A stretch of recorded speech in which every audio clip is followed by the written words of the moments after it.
Judge publicly humiliates teen, then realizes he's a licensed attorney in disguise. What would you do if a judge mocked you in front of a packed courtroom, laughed at your name, questioned your intelligence, treated your case like a joke, before even hearing the facts? That's exactly what happened to 19-year-old Malik Preston, accused of stealing a luxury car, dismissed by the legal system as just another troubled kid. But what the judge didn't know was that Malik wasn't just any defendant. He had spent years studying law in silence, reading court transcripts while his friends played video games, memorizing cross-examination techniques while the world ignored him, and the courtroom that tried to humiliate him, it was about to become his classroom. Stay with us, because what you're about to witness isn't just a legal twist. It's a moment that flipped the entire system on its head. This is not just a courtroom drama, it's a real-life revolution. Led by a kid they tried to silence. Judge Leonard Whitmore thought he was sentencing a clueless teen until the defendant started dismantling the case like a seasoned lawyer. The air inside the Los Angeles County Courthouse felt thick, almost suffocating. Rows of spectators filled the gallery, murmuring among themselves as they watched the scene unfold. The defendant's table looked too big for the young man standing beside it, hands in his pockets, chin lifted just enough to show he wasn't afraid. Malik Preston, 19, accused of grand theft auto and resisting arrest. The charges were serious, but the way Judge Whitmore looked at him made it clear the real trial had nothing to do with the law. Whitmore leaned back in his chair, fingers drumming lazily against the polished wood of his desk. He peered down at Malik over the rim of his glasses, his lips twisting into something between a smirk and a sneer. "You think you're some kind of legal expert?" His voice carried a dry amusement. "This isn't a debate club, kid." A few chuckles rippled through the courtroom, the bailiff, the stenographer, even the prosecutor. They were all in on the joke. Malik didn't flinch. He wasn't laughing. He had spent years preparing for this moment. Not this exact one. He never planned on standing here as a defendant, but he knew the courtroom like the back of his hand. While other kids memorized basketball stats, he memorized case law. While his friends played video games, he played mock trials in his head, arguing imaginary cases with himself. His mother, Vanessa Preston, had worked as a paralegal for over 20 years. And Malik had grown up listening to the stories she brought home, how prosecutors cut corners, how judges played favorites, how some defense attorneys barely tried. He absorbed everything. By the time he was 14, he could break down a trial better than most law students. But none of that mattered to Whitmore. To him, Malik was just another kid in trouble. "Let's make this quick," the judge sighed, flipping open the case file. "I have a golf game at 2. The audience chuckled again, but this time something shifted. Malik's lips curled into a faint, almost imperceptible smirk because Whitmore had just made his first mistake. But the courtroom hadn't noticed yet. The prosecutor, Darren Ellsworth, rose from his seat with the air of a man who had already won. His suit was crisp, his tie perfectly knotted, and his voice carried that rehearsed confidence of someone who had delivered the same speech 100 times before. "Your Honor, the state will prove beyond a shadow of a doubt that the defendant Malik Preston was caught red-handed in a stolen vehicle, a 2022 Audi A6, reported missing just hours before his arrest. Officers pursued him through downtown, where he allegedly attempted to flee before being apprehended. His fingerprints were found on the steering wheel. The prosecution submits that the evidence speaks for itself." The words landed with weight. The crowd in the gallery shifted, whispering among themselves. On the surface, it sounded damning: a stolen car, a chase running. Judge Whitmore glanced at Malik over the rim of his glasses, then turned back to Ellsworth. "Go on." The prosecutor walked toward the jury box, his polished shoes clicking against the floor. "The defense may try to convince you that this was all a misunderstanding, that Mr. Preston is some unfortunate victim of circumstance." He turned, locking eyes with Malik for the first time. "But let's be honest. What kind of victim runs from the police?" The tension in the room thickened. Judge Whitmore leaned forward, resting his chin on his hand. Malik didn't blink. Ellsworth continued flipping through a stack of papers. Your Honor, I have here the testimony of Officer Kevin Brandt, who personally witnessed the defendant behind the wheel before he attempted to flee. The car was confirmed stolen. The arrest was made by the book. Whitmore exhaled through his nose, nodding. Sounds straightforward to me. And for most people in the room, it probably did. The case was clear, cut a stolen car, a chase, an arrest. But Malik had spent too many years studying trials not to see the cracks. Still, he stayed silent, watching, waiting. Judge Whitmore tapped his gavel lightly. All right, let's hear the defense's response. He turned to Malik's lawyer, a public defender named Natalie Brooks, who had barely said 3 words since stepping into the courtroom. She stood up, shifting nervously. Your Honor. Malik placed a hand on her arm, a silent request. She hesitated, then sat back down, and for the first time, Malik spoke. I'll be representing myself, Your Honor. The room went completely silent. Whitmore stared at him, clearly amused. You'll what? Malik's voice was calm, steady. I'll be defending myself. A murmur spread through the courtroom. The bailiff's eyebrows shot up. Ellsworth's smirk faltered for just a second before he let out a sharp laugh. This should be interesting. But no one was laughing when Malik took his first step forward, because everything was about to change. Malik Preston stood alone at the defense table, hands, steady eyes locked on the judge. All right, Judge Leonard Whitmore said, leaning back with a curious smirk. You want to represent yourself? Show me something. Malik nodded. Before I begin, Your Honor, I'd like to confirm something with the prosecution. Darren Ellsworth folded his arms. Go ahead. You said Officer Kevin Brandt personally saw me behind the wheel before I was arrested, correct? Ellsworth let out a dismissive breath. That's right. And his sworn testimony is in the report. Malik tilted his head. Your Honor, I move to dismiss that testimony as evidence. Whitmore blinked, clearly not expecting that. On what grounds? Malik pulled his hands from his pockets and stepped forward. Because Officer Brandt never saw me in that car. In fact, he wasn't even on duty when the pursuit began. A ripple moved through the courtroom like a dropped pebble in still water. Ellsworth's confident stance stiffened. What are you talking about? He asked, but there was tension in his voice now. I'd like to request Officer Brandt's GPS logs for that night, Malik said. If his report says he witnessed me driving, his location data should back that up. He let the silence linger. But I have a strong feeling. It won't. The room stirred. The jury leaned in. The judge's brows furrowed.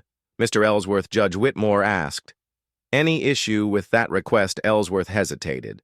Just long enough. Too long. Malik didn't gloat. He didn't need to. The hesitation said it all. No objection, Ellsworth muttered.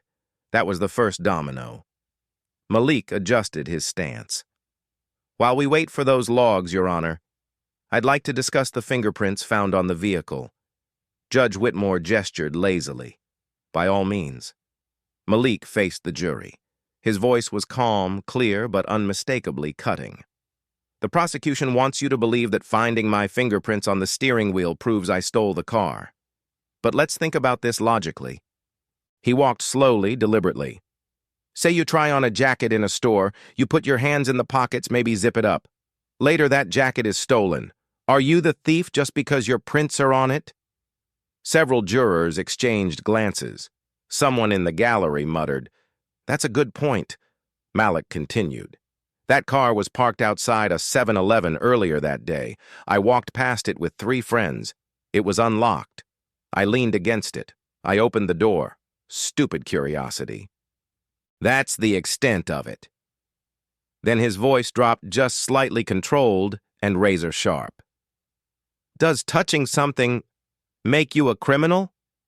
Ellsworth shifted uncomfortably. The jury was clearly listening now. Really listening. And there's more, Malik said, turning to Judge Whitmore. Was the forensic specialist who processed that fingerprint evidence subpoenaed? Whitmore looked at Ellsworth. Counsel. Ellsworth straightened his papers, flustered. No, Your Honor. Malik gave a slow nod. So we're just supposed to take that evidence at face value with no opportunity to cross-examine the technician. No questions about the chain of custody, the margin of error, or whether the evidence was even interpreted correctly. The judge exhaled through his nose. This is becoming quite the presentation, Mr. Preston. I'm not done, Malik said. I have one more piece of evidence to submit an official statement from the vehicle's registered owner, Mr. Douglas Kane.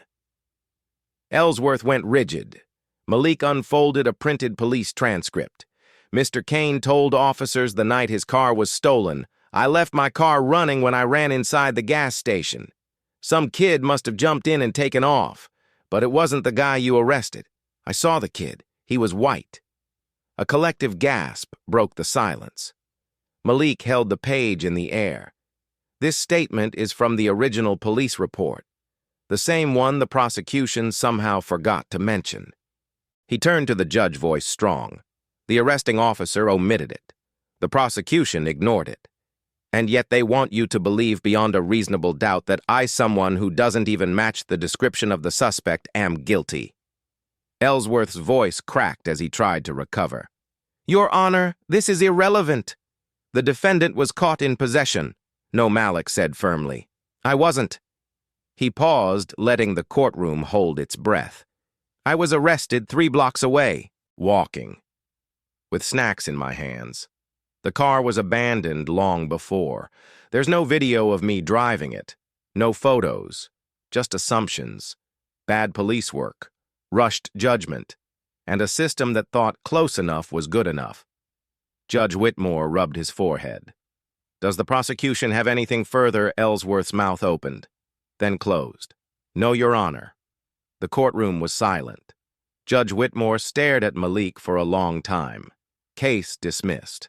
A wave of stunned silence, then murmurs, then full-on chaos. Some gasped. Others clapped quietly. A few reporters scribbled notes furiously. Malik remained still, calm. Judge Whitmore spoke once more.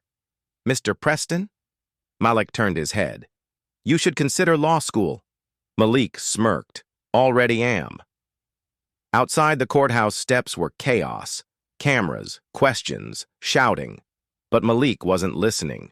His mother, Vanessa Preston, waited at the bottom, her face unreadable. You scared me half to death, she said. Had to take a shot, Ma. She stared a moment longer, then hugged him tight. You always did fight with your brain. Across the street, Judge Whitmore stood alone beside his car. His face had changed. No smirk. Just a man replaying every word in his head, every assumption, every mistake. He knew one thing now: Malik Preston didn't just defend himself. He held up a mirror to the entire system and made it flinch. Malik and his mother walked in silence to the parking lot, past the flashing cameras and curious strangers who now whispered his name like he was something mythical. But he didn't feel like a hero. He felt exhausted. Where are we going?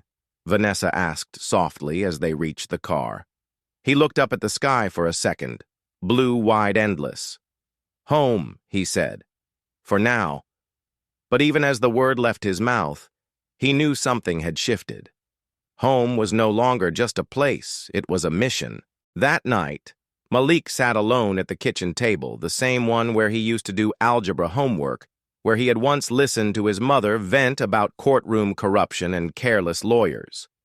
A half-drunk glass of juice sat beside a thick binder.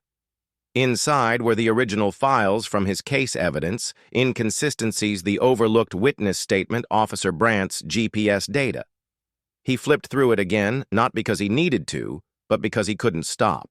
His hands itched for justice, not just for himself, but for everyone who never had the chance to speak the way he did.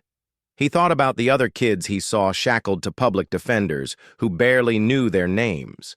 He thought about the courtrooms where truth was just another casualty of efficiency. He thought about what Judge Whitmore had said. You should consider law school. Malik smiled to himself, not because he was considering it, because he'd already started applying last fall. The case had just accelerated his timeline. He picked up his phone and scrolled to a contact Professor Ariel Hahn, a mentor from a local pre-law summer program he'd attended 2 years ago. He hadn't spoken to her in months, but tonight, it felt right. He typed, "Won my case, represented myself. Got it dismissed. I'm ready to do this for real, ready to go all the way." Her reply came 10 minutes later, I heard. "The whole city's talking about it. And I've already written your letter of recommendation." Malik blinked, stunned for a second. Then he laughed. It wasn't the laugh of someone who just got lucky. It was the laugh of someone who realized the world had no idea what was coming. A week later, Malik sat across from a circle of teenagers in the community center's rec room. The folding chairs were uncomfortable. The air smelled like old basketballs and floor wax. But to Malik, it felt like court again. Only this time, he wasn't defending himself. He was teaching. "Okay," he said, holding up a case file. "This is the actual form used to request discovery evidence from the prosecution. Ever seen one before?" Most of the kids in the room shook their heads. "You will," Malik said. "And when you do, you better know how to use it." They watched him with wide eyes, some skeptical, others lit with hope.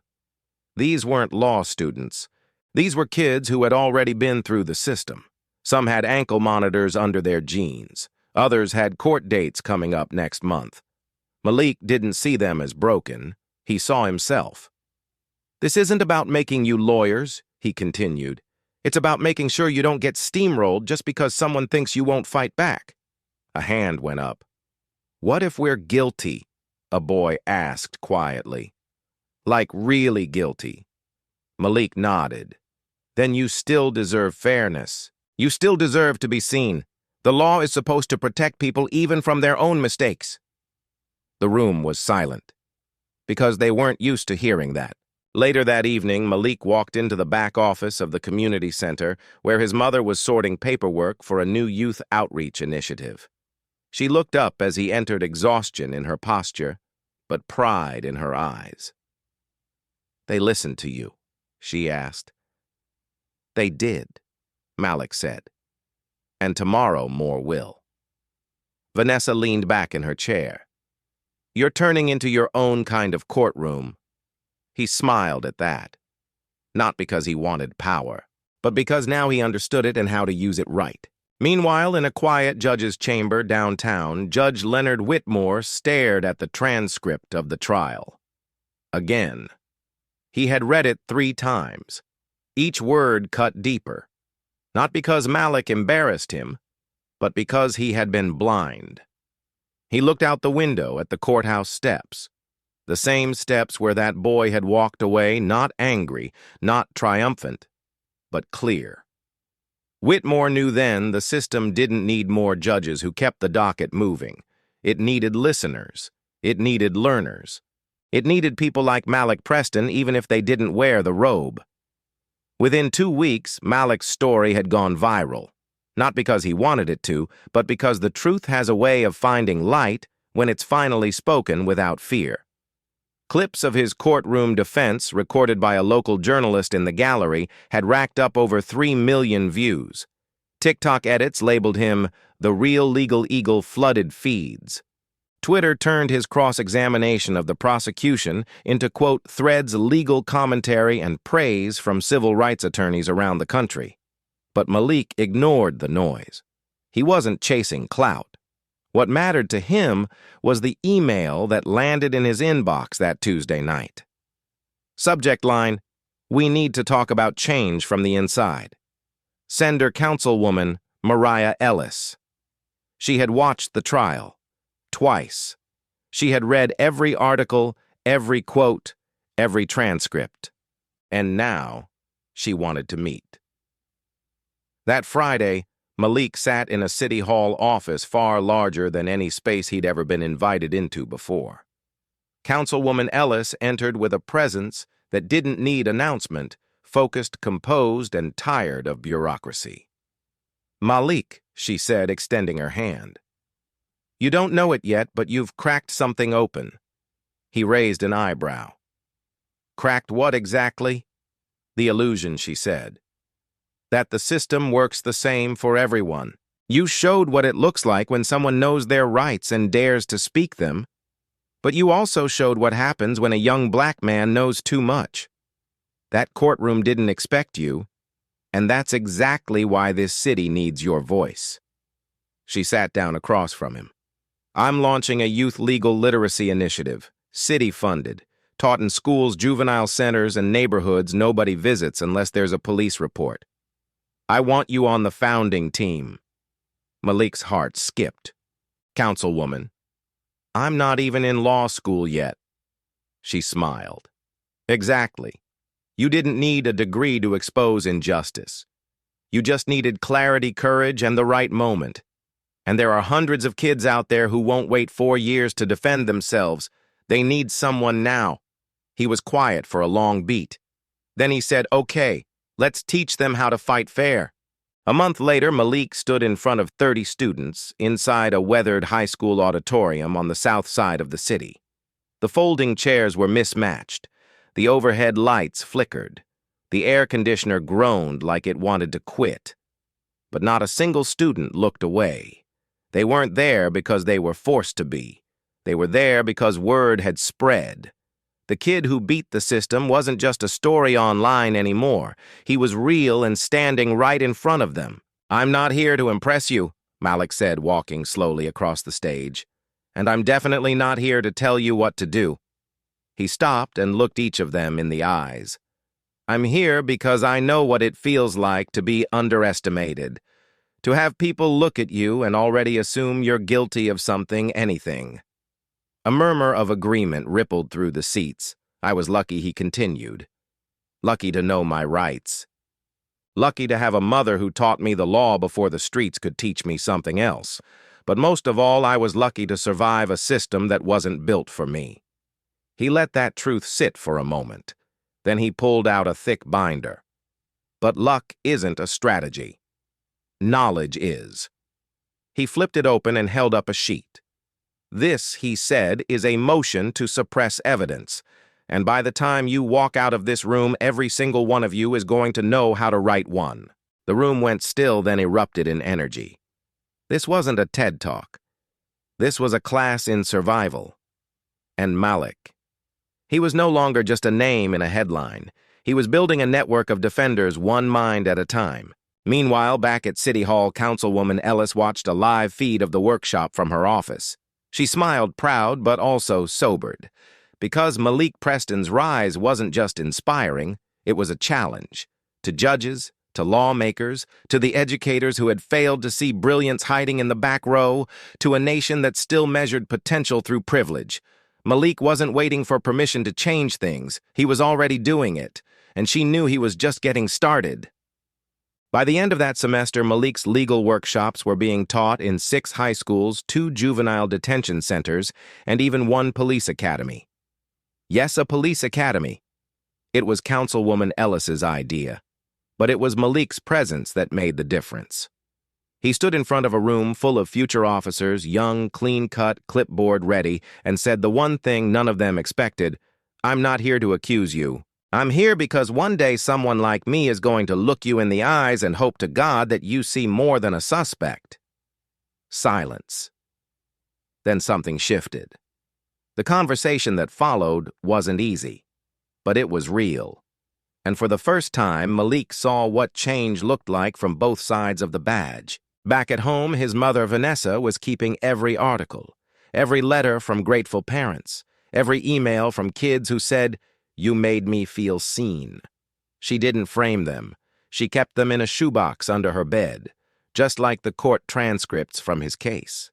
Because she knew this was only chapter 1. National media started calling. PBS wanted a documentary. NPR offered a segment. A streaming platform pitched a mini-series. But Malik turned most of them down. He wasn't looking for a spotlight. He was building infrastructure. Behind the scenes, he was assembling a coalition of lawyers, youth mentors, tech developers, data analysts to create something bigger than a workshop. He was designing a national platform, justice first. a youth-powered legal education initiative that would train, track, and empower the next generation of legally literate citizens.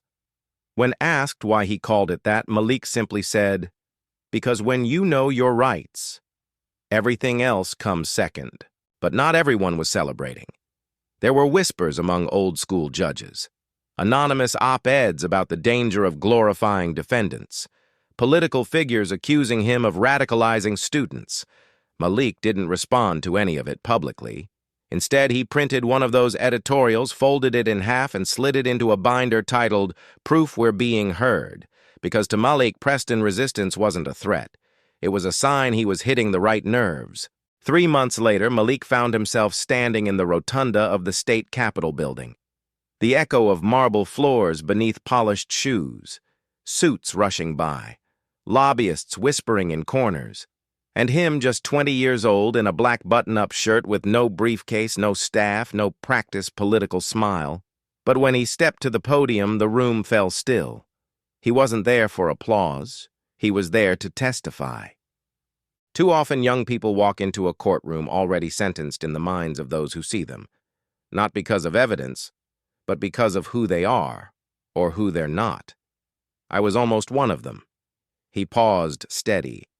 But I studied the system, and I fought back, not because I'm special, but because I had to. What I'm asking this committee, this state to do is make sure kids don't have to teach themselves how to survive a courtroom before they can graduate high school. He laid out his proposal, the Justice Literacy Act, a bill to mandate legal education in every public high school in the state. Know your rights, due process, real trial simulations, not theory practical survival. Some lawmakers nodded, some looked unconvinced, but no one interrupted. Back home that night, Malik sat with Councilwoman Ellis in her car outside the community center. The rain tapped gently on the windshield, but neither of them moved. "You've come a long way from a defendant's table," she said quietly. "I haven't forgotten it," Malik replied. "Good, because they'll come for you next." He turned to her. Who she looked him dead in the eye, the ones who benefit from silence. She was right. 2 days later, a targeted smear campaign began online. Anonymous accounts posted edited clips of Malik's trial. Local pundits accused him of being anti-police and too young to teach policy. The attacks didn't surprise him, but what came next did. Support. A viral post from a high school teacher: "I showed my class Malik's case. 2 students now want to be public defenders. A National Civil Rights Foundation pledged full funding for his program." And a retired federal judge sent a handwritten letter that simply read, "You reminded me why I put on the robe in the first place." Malik stood in his bedroom late that night, the letter in his hands. His window was cracked open, letting in the cool hum of the city. His eyes weren't on the page. They were on the wall across from his bed, where he'd taped a single quote months earlier. One he'd written the day after his case was dismissed. "Don't just survive the system, reshape it." And for the first time, he realized he already was. 2 weeks after his testimony, Malik received an invitation sealed in gold-embossed stationery, hand-delivered to his mother's apartment. It was from the dean of admissions at Stanford Law School. No application, no interview. Just one line written in the dean's own cursive: "Some people study the law, others make it evolve. We'd be honored to help you do both." He read it 3 times before setting it down on the kitchen table. Vanessa walked in, towel in hand. "You okay?" Malik nodded, then whispered almost to himself, "I didn't think it would come this fast." She put a hand on his shoulder. "It didn't come fast. You've been earning this since you were 13, when you stayed up every night reading my paralegal notes like they were comic books." He smiled, not because he felt accomplished, but because she saw him. Always had. Still. He hesitated. Because Stanford meant leaving the program behind. Leaving the city. Leaving the kids who now saw him as the one person who gets it. That night he called Councilwoman Ellis. "I don't want it to fall apart without me," he said. "It won't," she replied. "You built something real, Malik. Real things don't disappear just because you step into a bigger room. They grow with you." He looked out the window again, the city lights flickering like quiet signals in the distance. "What if I don't belong there?" he asked. She didn't even pause. "You didn't belong in that courtroom either, and you walked out a giant." 3 days later, Malik stood again at the courthouse steps, this time not to defend himself but to say goodbye. A crowd had gathered: students, activists, journalists, former inmates, teachers. Even Judge Whitmore standing quietly in the back, hands clasped. Malik didn't prepare a speech. He didn't need one. He just raised the mic, looked out at the faces, and said, "I walked into this building a defendant. I walk away from it a builder. And I'm not building alone. If I've taught you anything, let it be this. Never let anyone tell you that silence is safer than truth. Because when you find your voice, no system, no title, no courtroom can hold you back." He stepped down to thunderous applause. Not a sound of celebrity, but of recognition.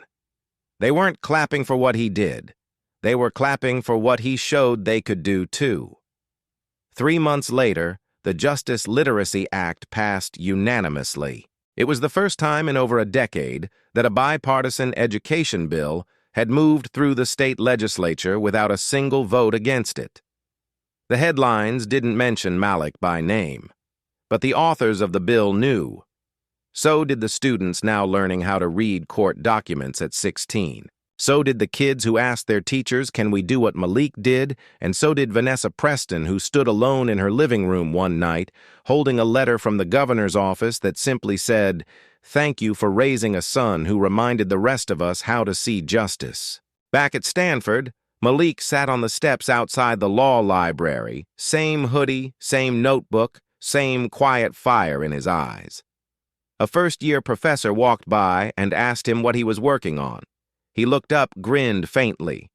"Just rewriting a few rules." The professor laughed. "Well, I hope you're not planning to take down the Supreme Court just yet." Malik looked out at the horizon, then replied calmly, "Not all at once." So what did Malik Preston really teach us? That sometimes the loudest voice in the courtroom is the one that was never expected to speak. That the most powerful forms of justice don't wear robes or badges, they walk in with history on their shoulders and truth in their mouths. And that when one young man dares to fight with nothing but knowledge and conviction, the system listens, even if it resists first. Because justice, it doesn't always start with a gavel. Sometimes it starts with a kid they tried to silence. If this story stirred something in you, if it made you think, reflect, or remember a time you were underestimated, don't let it end here. Like this video, if you believe every student deserves to know their rights. Comment below, what would you say if you stood where Malik did, and subscribe to Soulful Stories of 4 to join us as we uncover the voices, stories, and courage that the world can't afford to ignore. Because one voice can shift a courtroom, but 1,000 can shift everything.